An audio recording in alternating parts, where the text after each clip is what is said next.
Bonjour à tous, désolé pour le temps écoulé depuis la dernière vidéo, on a été très occupés en cette période de fin d'année au niveau professionnel, mais aussi surtout avec la proposition de loi donc, qui voudrait interdire l'instruction en famille, entre autres. Et puisque nous l'avions dit dans une des premières vidéos sur le projet, donc ça fait partie de notre choix de vie, donc ça remet beaucoup de choses en question pour nous. Voilà, bon, surtout que la motivation véritable de l'interdiction, donc c'est la lutte contre le séparatisme idéologique, autrement dit tout simplement la liberté d'opinion. Voilà, donc c'est certainement la plus importante. Donc bref, si ça vous intéresse, voilà, je vous invite à vous rendre sur le blog où on a déjà publié 3 articles sur ce sujet. Et c'est parti pour la 3e vidéo de la série dédiée aux ambulitaires. Encore une fois, donc si vous n'avez pas vu les 2 premières, je vous invite à le faire parce que là je vais reprendre des choses que j'ai déjà dit. Donc c'est mieux. Donc la 3e couche, cette fois-ci, elle a plusieurs fonctions. À l'intérieur et à l'extérieur. Donc à l'intérieur, c'est surtout esthétique. L'enduit en fait est plus lisse, quoi, avec un aspect moins brut. Donc ça évite notamment la stagnation de poussière, quoi, dans les différentes aspérités que l'enduit peut faire. Après ça dépend du rendu final qu'on souhaite avoir. À l'extérieur, donc on retrouve les mêmes raisons que à l'intérieur, mais en plus ça va éviter la stagnation de l'eau, de la pluie, donc si le mur est exposé, parce que l'eau va tout simplement mieux s'écouler si la surface est bien lisse. Donc voilà, la fonction supplémentaire en extérieur, c'est rendre le revêtement plus étanche. Dans ces 2 cas, intérieur-extérieur aussi également, on va retrouver les mêmes caractéristiques que dans la 2e couche, les mêmes performances. J'ai utilisé les mêmes outils, quasiment les mêmes ingrédients que dans la 2e, il y a juste les proportions qui vont changer dans la recette. Et pour la couche de finition, donc, j'ai mis 1 dose de terre pour 2 doses de sable et 1 dose de paillettes finement hachées. Du coup, je vais revenir sur chaque ingrédient. Donc la terre, c'est même remarque que dans la vidéo précédente par rapport à l'humidité, etc. Le sable, je ne crois pas l'avoir dit dans la 2e couche, mais c'est du calibre 0,2. Et je vous conseille quand même pour cette couche de bien filtrer le sable pour être sûr qu'il soit fin. Parce que voilà, au moment de la pose, en fait, quand on va lisser, s'il y a des grains un peu gros, quand on lisse avec la taloche, ça fait des grosses rainures. Donc on passe beaucoup de temps à enlever les grains un peu trop gros. Pour la paille, c'est la même chose. Il faut éviter les nœuds de paille qui sont assez gros quand même. Ça peut aller jusqu'à 3, 4, 5 mm de diamètre. Ça fait le même effet, des grosses traînées quand on lisse. Donc plus finement haché cette fois la paille. J'avais parlé de 10 cm pour la 2e couche. Là, on est sur des morceaux qui vont maximum 3 cm. Très très fin. C'est vraiment de la paillette. Et donc là, la tondeuse, ça le fait très bien. Il faut juste repasser dessus encore et encore jusqu'à atteindre la bonne taille, quoi. Donc le mélange, comme pour la 2e, à la bétonnière, c'est comme beaucoup moins gourmand que la 2e, donc on passe moins de temps à préparer l'enduit. Pour la pose, il ne faut pas oublier surtout de bien humidifier le mur, encore une fois. L'idéal, c'est la truelle ou la spatule.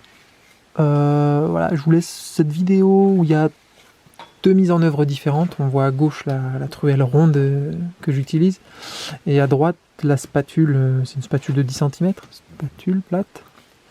Voilà, ça fait pas du tout, c'est pas la même façon de poser, mais les 2 font l'affaire, et il faut juste trouver votre façon de ce qui vous convient.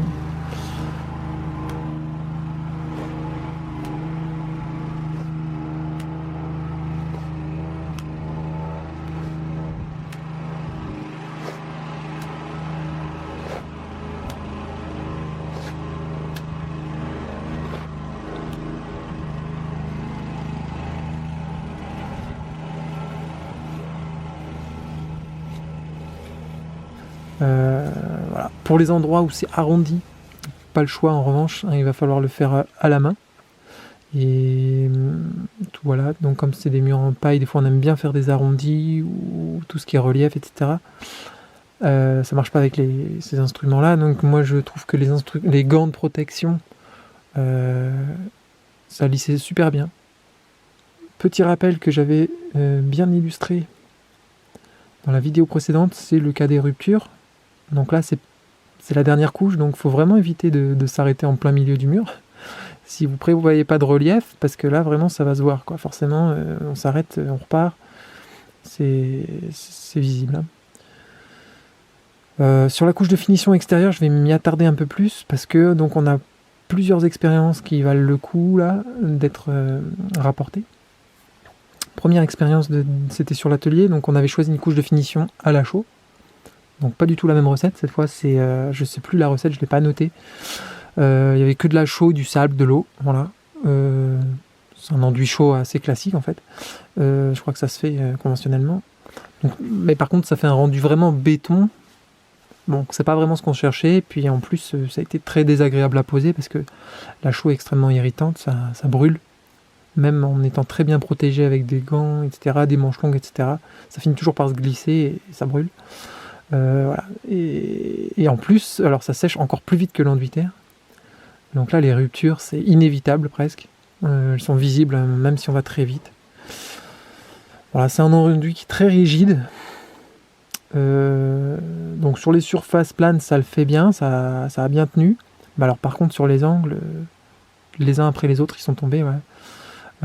Les arrondis des coins de mur là qui n'étaient pas très fermes comme je l'avais expliqué dans la vidéo numéro 6 sur l'ossature secondaire, si vous regardez à la 7e minute, voilà, ça c'est tombé, ça avait fini par tomber. Donc du coup pour la maison j'ai fait différemment la structure des angles pour qu'ils soient plus fermes au niveau de la paille déjà. Et là, on a fait un enduit terre pour le rendu. Mais on avait rajouté donc une petite dose d'huile de lin dans la recette pour le rendre plus étanche. Alors on est satisfait du rendu final. Et l'enduit est toujours en place.